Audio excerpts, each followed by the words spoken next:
Welcome back to the channel. இன்னைக்கு நம்ம அய்யனார் துணை நான் ஏற்கனவே சொன்ன மாதிரி இவங்க எல்லாருமே சேர்ந்து கொடைக்கானல் போறாங்க. அதாவது முக்கியமா பல்லவனுக்காக தான். அவன் ஆல்ரெடி எல்லா விஷயம் தெரிஞ்சு ரொம்ப அப்செட்டா இருக்கான். ஸோ இந்த மாதிரி டைம்ல ஒரு ட்ரிப்பு போயிட்டு வந்தா எல்லாமே எவ்ரிதிங் வில் பி ஓகே அப்படின்ற ஒரு விஷயத்தினால நம்ம எல்லாமே அய்யனார் துணை ஃபேமிலியோட நம்ம நிலா கூடயும் சேர்ந்து போறாங்க.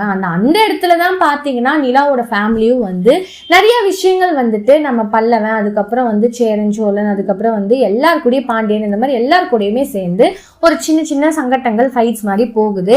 எல்லாமே நல்லபடியா ஒரு பக்கமும் போயிடுச்சு. ஆனா நிலாவோட மனசுலதான் இன்னுமே ஒரு கஷ்டம். என்னை புரிஞ்சுக்க மாட்டேங்கிறாங்க, எதனால இந்த பிரச்சனை வந்துச்சுன்னு அவங்க தெரிஞ்சுக்க மாட்டேங்கிறாங்க, எனக்கு எப்பவுமே தப்பா தான் இன்ன வரைக்கும் நினைக்கிறாங்க போல அப்படின்ற ஒரு கேள்விக்குறியோட ரொம்ப சேடாவும் இருக்காங்க.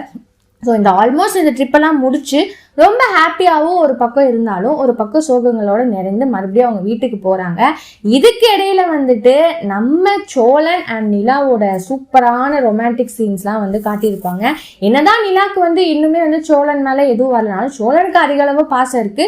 அவங்களுக்கும் நிலாவை ரொம்ப பிடிச்சிருக்கு. என்ன இருந்தாலும் இப்படி ஒரு பொண்ணு டக்குன்னு கல்யாணம் பண்ணா பிடிக்காமல இருக்கும் அப்படின்ற ஒரு கேள்வி.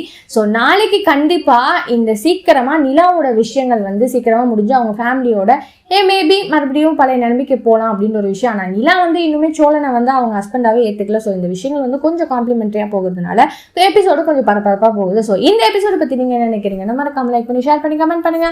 அப்படியே சப்ஸ்கிரைப் பண்ணிடுங்க. பாய் பாய்.